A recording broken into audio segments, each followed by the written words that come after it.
سامعین، مخاطبین، بزرگوں، دوستوں، دینی مسلم واحد بھائیوں، آج کی یہ سالانہ عظیم الشان کانفرنس، جس کا عنوان مولانا محمد اسماعیل معاویہ صاحب جو کہ خطیب ہیں اس مسجد کے، بڑا خوبصورت عنوان تجویز کیا،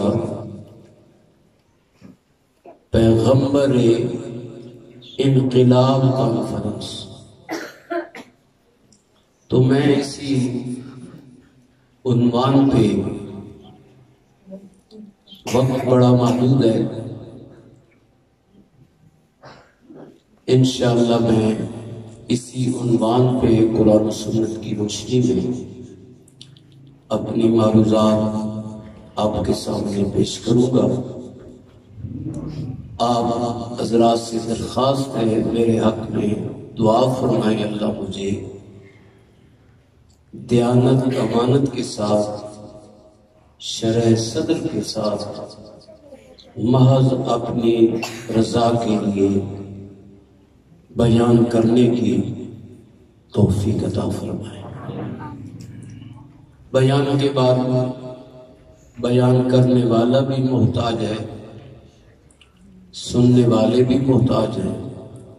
اللہ ہم سب کو قرآن و سنت کی تعلیمات کو سمجھ کر اسی کے مطابق اپنا عقیدہ، عمل، ایمان، یقین بنانے کی توفیق عطا فرمائے۔ آپ علماء کرام سے سنتے رہتے ہیں کہ جب آپ صلی اللہ علیہ وسلم تشریف لائے تو آپ کی آمد سے پہلے جو معاشرہ تھا بڑا بگڑا ہوا معاشرہ تھا، کفر، شرک، ضلالت، گمراہی کے ہر طرف اندھیرے تھے، اور جہالت کا عالم یہ تھا۔ اس دور کی جہالت کو بیان کرنے کے لیے ایک مثال عرض کر کے آگے چلو۔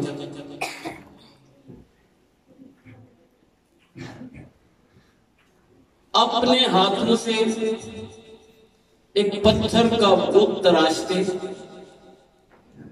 اس کے نقش و نگار بناتے، جب وہ بن جاتا اسے کھڑا کر کے اسی کے سامنے ہاتھ باندھ کے کھڑے ہوتے، اسی سے مانگنا شروع کر دیتے۔ اب وہ حاجت روا ہے، وہ مشکل کشا ہے۔ اور ایک لطیفے کی بات سناؤں، علماء نے لکھا کہ جب وہ سفر پہ جانے لگتے تو بھائی سفر پہ جا رہے ہیں، حاجت روا تو ساتھ ہونا چاہیے، ضرورت پڑ سکتی ہے۔ اب بت وہ پتھر کا ہے، چھوٹے سائز کا ہے نہیں جس کو تھیلے میں رکھ لیں، اب بڑا اٹھا نہیں سکتے، تو آٹا گوندھا، جو کا آٹا گوندھ کے اس کا چھوٹا سا معمول بنا دیا، اس کو شکل دی، سامان میں رکھ لیا، راستے میں جہاں ضرورت آئی سامنے رکھ کے پوچھ لیں گے۔ پہلی منزل پہ اسے رکھ کے پوجا، اس کی پرستش کی، اگلی منزل پہ پہنچے، اسے پوجا، اس کی پرستش کی، جب تیسری منزل پہ پہنچے کھانا ختم ہو گیا، بھوک نے ستایا، کہنے لگا اور تو کچھ نہیں، اسی خدا کو ہی رگڑ جاؤ، اسی بت کو کھا لیا۔ یہ تھا ان کی جہالت کا عالم،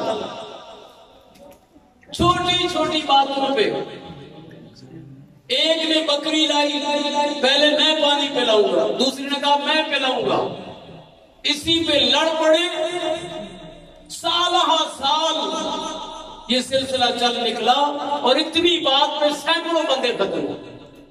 یہ جہالت کا عالم تھا ان کا۔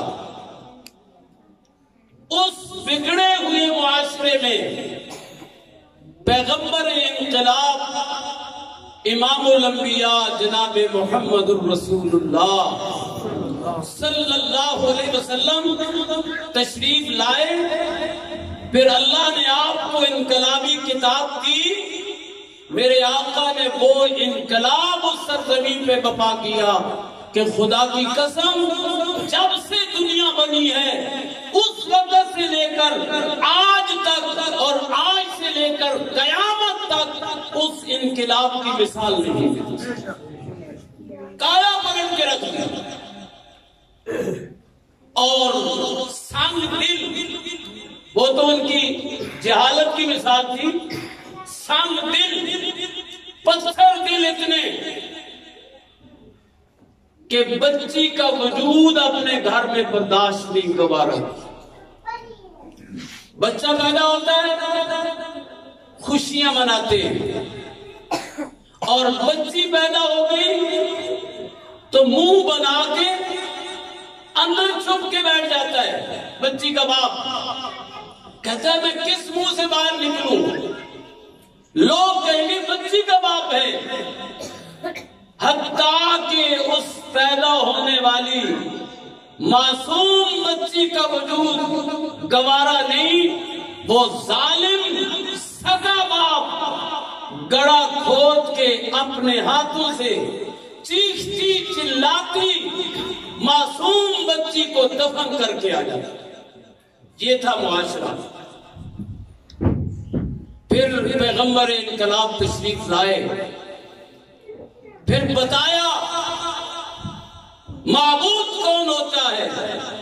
میرے آقا نے معبود کا تعارف کرایا کہ یہ ہاتھ کے بنائے ہوئے بت معبود نہیں، معبود اسے کہتے ہیں جو بنایا جائے، کسی کے ہاتھوں بنایا جائے، کوئی اسے پیدا کرے یا بنائے، وہ معبود نہیں ہوا کرتا۔ معبود وہ ہوتا ہے جسے خود کوئی نہیں بناتا لیکن وہ خود ساری کائنات کا خالق ہوتا ہے۔ اس لیے اللہ نے قرآن کریم میں جب مشرکین کا رد کیا تو اسی انداز میں وَالَّذِينَ يَدْعُونَ مِن دُونِهِ لَا يَخْلُقُونَ شَيْئًا۔ ذرا بلند آواز سے اللہ کا نام، پتہ لگے موحدین کا مجمع توحیدی بیٹھے ہیں، مجاور نہیں۔ مجاوروں جیسی آواز نہیں چاہیے، مجاہد جیسی آواز چاہیے۔ انشاءاللہ مجاہدین کے انداز میں آپ نے اللہ کا نام بلند کرنا ہے۔ والذین یدعون من دونہ لا یخلقون شیئا۔ سبحان اللہ۔ ان کو پکارنے میں لگے ہوئے ہیں، انہیں اپنا معبود و مسجود بنا رکھا ہے، اسے پکار رہے ہیں کہ جن کی حالت یہ ہے لا یخلقون شیئا، جنہوں نے ککھ بھی پیدا نہیں کیا، ایک ذرہ بھی پیدا نہیں کیا۔ وَهُمْ يُخْلَقُونَ،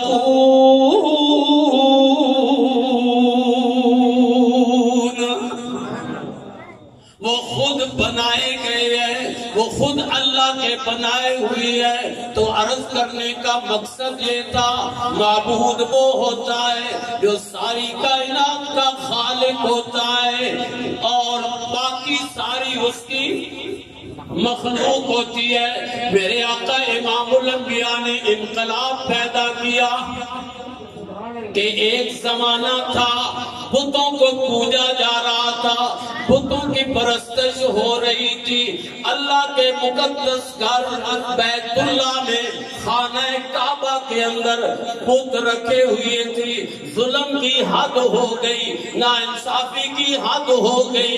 گھر میرے اللہ کا ہے، پرستش بتوں کی ہو رہی ہے۔ میرے آقا امام الانبیاء پیغمبر انقلاب تشریف لائے۔ میرے آقا امام الانبیاء کو رب نے انقلابی کتاب دی۔ میرا پیغمبر بھی انقلابی ہے، اور میرے پیغمبر کو ملنے والی کتاب قرآن مقدس بھی انقلابی ہے۔ میرے آقا نے قرآن کریم سے ایسا بے مثالی انقلاب بپا کیا۔ علامہ الطاف حسین حالی مرحوم رحمت اللہ علیہ اپنی کتاب مسدس حالی میں کیا ہی خوب نقشہ کھینچتے ہیں کہ میرے آقا امام الانبیاء جب غار حرا کی خلوتوں میں تنہائیوں میں بیٹھے ہیں، رمضان کا آخری عشرہ ہے، رمضان المبارک کا آخری عشرہ ہے، میرے آقا امام الانبیاء غار حرا میں جلوہ افروز ہیں۔ اللہ کی طرف سے فیصلہ ہو جاتا ہے، میرے محبوب اللہ فرماتے ہیں او جبرائیل جی رب جلیل، آپ آدم علیہ السلام کے پاس بھی گئے ہو، آپ ابراہیم خلیل اللہ کے پاس بھی میرا پیغام لے کے گئے ہو، 1.25 لاکھ کم و بیش سارے نبیوں کے پاس گئے ہو۔ جو کتاب مقدس میں نے لوح محفوظ میں چھپا کے رکھی ہوئی تھی، آدم آئے قرآن کہاں تھا؟ بل ہوا قرآن مجید فی لوح محفوظ۔ آدم آئے تو قرآن لوح محفوظ میں، ابراہیم خلیل اللہ آئے قرآن لوح محفوظ میں، اسماعیل ذبیح اللہ آئے قرآن لوح محفوظ میں، موسیٰ کلیم اللہ آئے قرآن لوح محفوظ میں، عیسیٰ روح اللہ آئے قرآن لوح محفوظ میں۔ پتہ چلتا ہے کہ یہ قرآن بھی کسی کا منتظر ہے۔ جب تک وہ شخصیت نہ آئی، قرآن کو رب نے لوح محفوظ سے ہلایا نہیں۔ قرآن کا پہلا مسکن، پہلا ٹھکانہ وہ عرش معلیٰ پہ لوح محفوظ ہے۔ پھر جناب یہ سلسلہ انبیاء کا چلتے چلتے اینڈ پہ آ گیا۔ عیسیٰ علیہ السلام آسمانوں پہ زندہ اٹھا لیے گئے، یہ زمین نبی کے وجود سے خالی ہو گئی، ظلمتیں چھا گئی، تاریکیاں چھا گئی، ہر طرف کفر و شرک کے اندھیرے چھا گئے۔ اللہ نے آمنہ کی گود میں محمد عربی کو بھیج دیا۔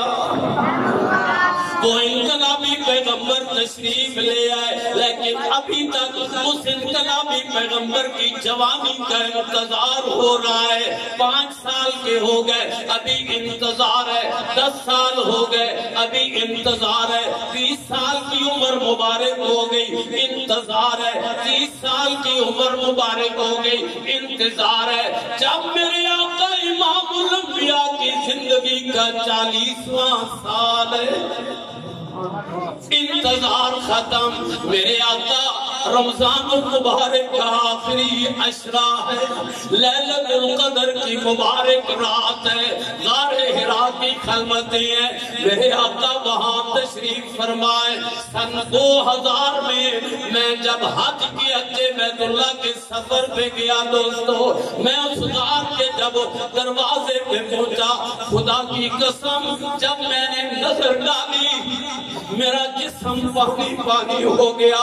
وہ تصورات کی دنیا میں آئے کاش آج میں یہاں کھڑا ہوں، ایک وقت وہ تھا کہ یہاں محمد عربی تشریف فرما، وہ کیا منظر ہوگا، میرے آقا بیٹھے ہوں گے اور جبرائیل کا نزول ہو رہا ہوگا، قرآن مقدس کی آیات کا نزول ہو رہا گا۔ میں نے وہاں جو پہلی قرآن مقدس کی آیات کی ابتدا ہوئی، میں نے وہاں وجد میں آ کر میری آنکھیں بند ہو گئی، میں نے کانوں پہ ہاتھ رکھ کے سورہ علق کی تلاوت شروع کر دی۔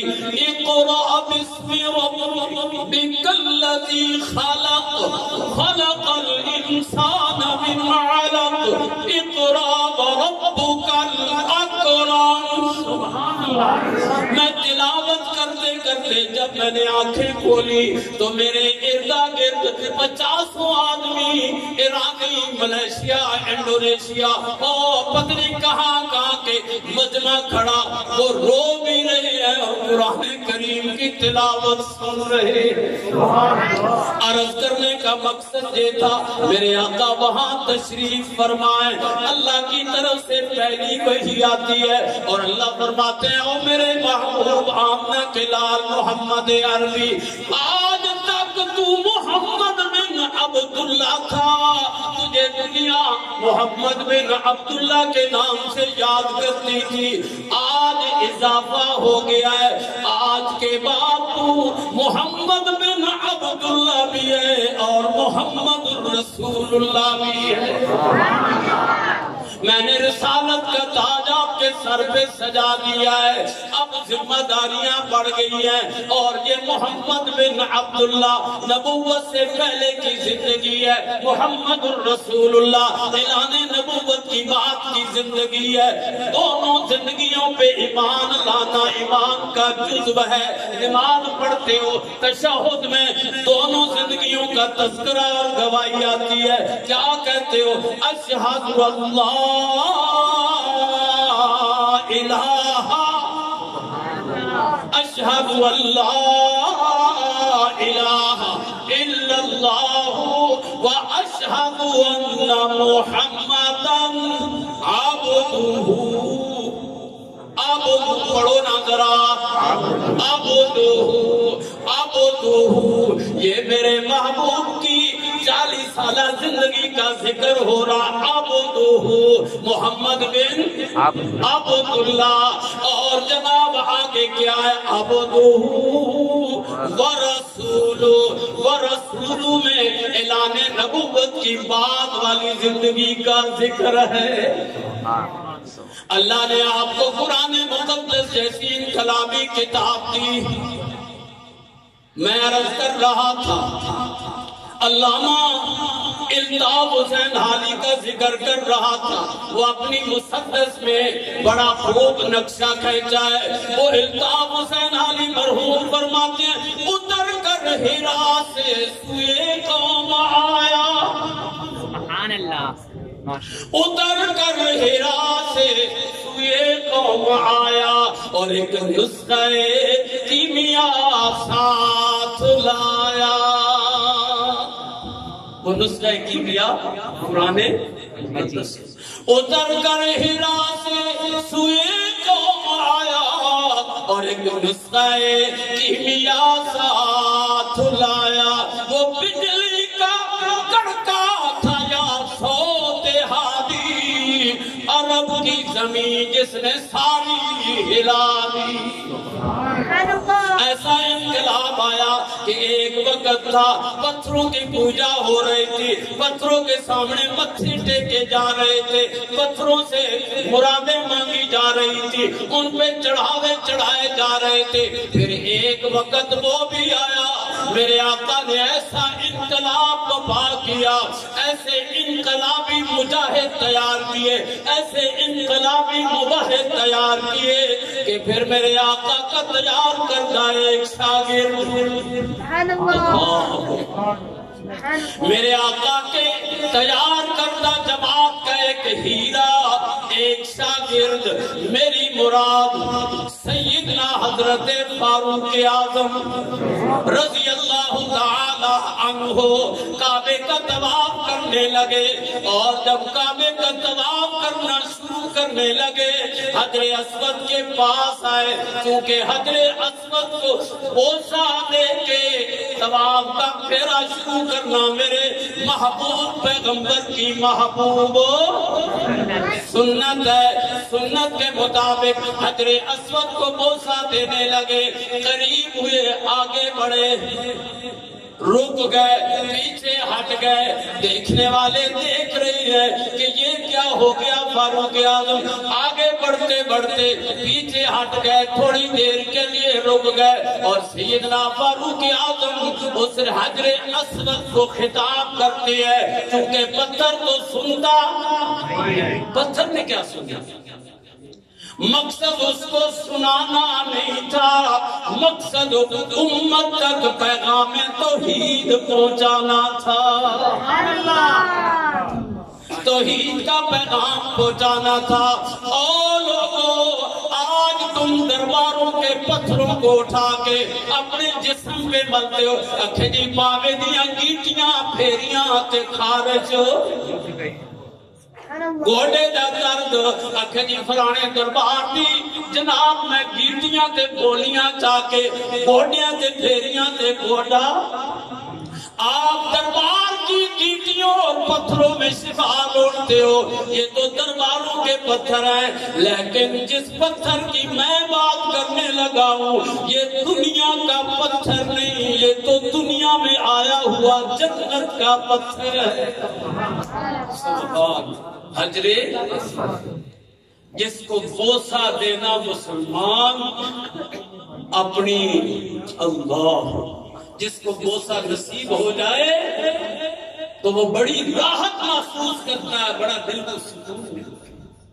فخری آ کے بتاتا ہے کہ مجھے حجر اسود کا بوسہ بھی مل گیا، وہ حجر اسود جنت کا پتھر ہے۔ میں انقلاب کی بات کر رہا ہوں، میرے آقا نے کیسا انقلاب بپا کیا، پیغمبر انقلاب۔ اب ایسا انقلاب آ چکا ہے کہ سیدنا فاروق اعظم حجر اسود کو خطاب کر کے کہتے ہیں بوسہ بعد میں دوں گا، انکا انت الحجر، انکا انت الحجر، او حجر اسود سن لے اس موقع پہ جو موجود ہیں ان کو بھی کہا سن لو، اور سیدنا فاروق اعظم کا جملہ رہتی دنیا تک مثال بن گیا۔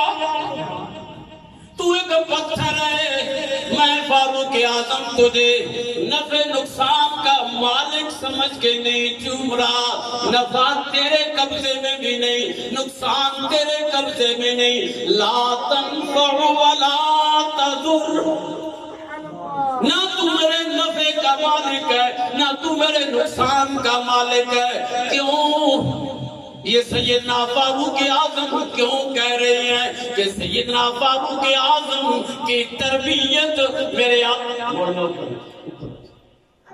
سیدنا فاروق اعظم رضی اللہ تعالیٰ عنہ کی تربیت پیغمبر انقلاب نے انقلابی کتاب قرآن مقدس سے فرمائی ہے، اور جس قرآن کریم انقلابی کتاب سے تربیت فرمائی اس انقلابی کتاب کا پیغام کیا ہے؟ میرے شیخ پہ اللہ کی کروڑوں رحمتیں ہوں، شیخ القرآن مولانا غلام اللہ خان، سب کہو رحمت اللہ علیہ۔ میرے شیخ جب اس مقام کو بیان کرتے اپنے انداز میں تو میرے شیخ کا یوں انداز ہوا کرتا، وَإِن يَمْسَسْكَ اللَّهُ بِضُرٍّ وَإِن يَمْسَسْكَ اللَّهُ بِضُرٍّ فَلَا كَاشِفَ لَهُ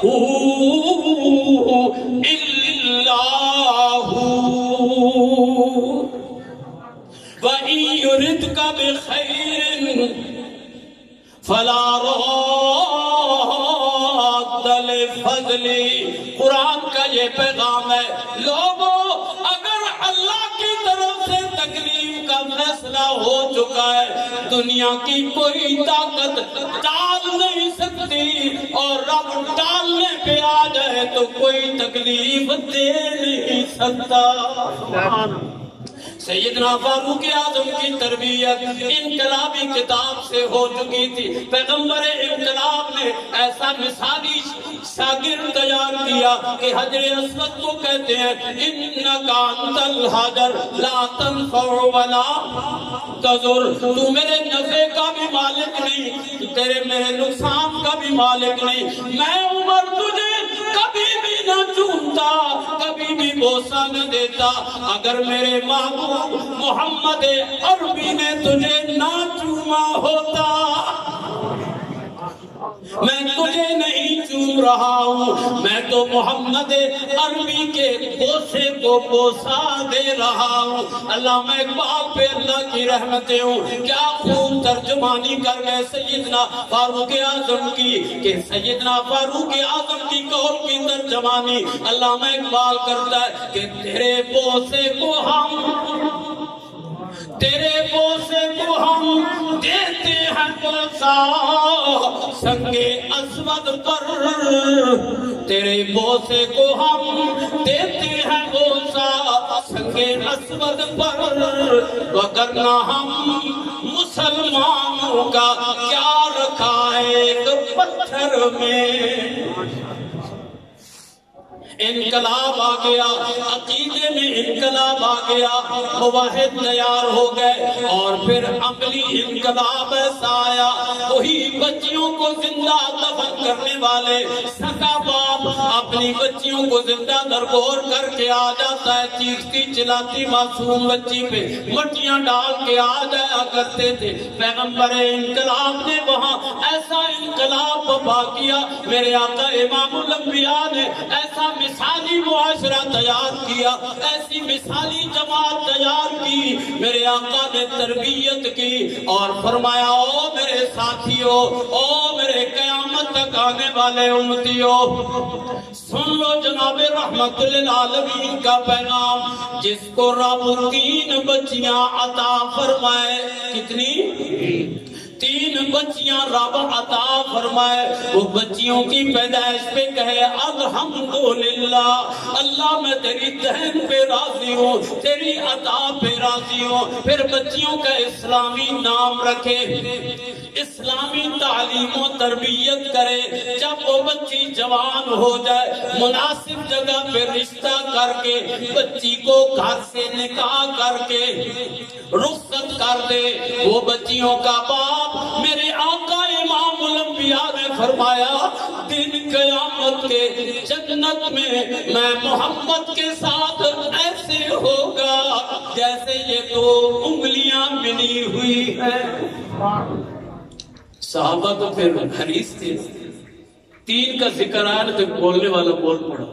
اللہ کے نبی یہ صرف 3 والے کے لیے بشارت ہے, اگر 2 ہوں, آپ نے فرمایا 2 کا باپ ہے اس کے لیے بھی یہی بشارت ہے, اگر 1 ہو 1 بچی کے باپ کے لیے بھی یہی بشارت ہے. وہ بچیوں کو زندہ دفن کرنے والے میرے آقا نے ایسا انقلاب برپا کر دیا, ایسا عورت کو تحفظ دیا, عورت کو عزت دی کہ جب وہ بچی ہے تو فرمایا باپ کے لیے رحمت ہے. جوان ہو گئی, شادی ہو گئی, خامن کو حکم دیا کہ تیرے اس پہ حقوق ہے. جب وہ ماں بن گئی اللہ نے اولاد کو حکم دیا تیری جنت اس ماں کے قدموں میں ہے. وآخر دعوانا ان الحمد